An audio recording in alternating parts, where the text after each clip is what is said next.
So when you are in those moments, they understand.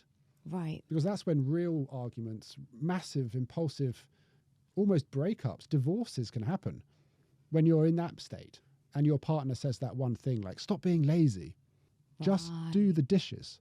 Yeah. But you haven't communicated as a partner why you're in that paralyzed state in that moment, because you could have gone through a million things at work.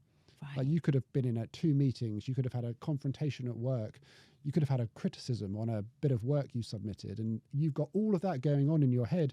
And in that moment, your partner said a little thing like, oh, please, can you help me do the dishes? And it's tipped you over the edge and you've lashed out or you've started crying. And it's the shame that comes with all of this.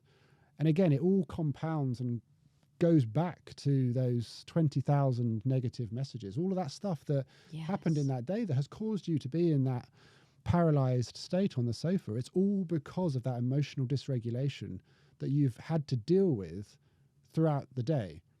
And understanding that the emotional dysregulation is what's behind so much of the struggles with ADHD.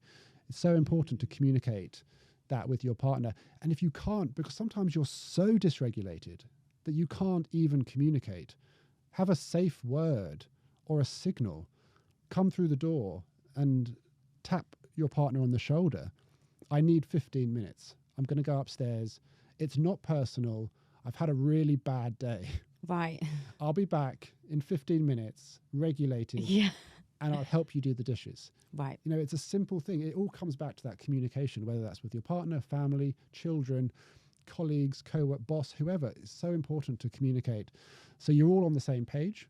I had a business idea once. I think you're going to like this, and I'm sure someone, please make this business idea. But sometimes I feel like I can't communicate how I feel. And so I wanted to make different t-shirts with different emotions on them. Like, I'm moody today.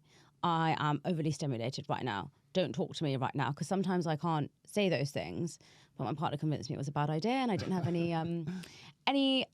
desire to start a whole clothing line, so I didn't do it. But that was one of the things that I said I wanted to do. Thank you. I thought it was a great idea. I said, on the days where you can't communicate how you feel, sometimes you just need a slogan on a t-shirt so somebody knows, so that they give you a bit more compassion and empathy. But clearly it wasn't going to work with him, so I got rid of that idea.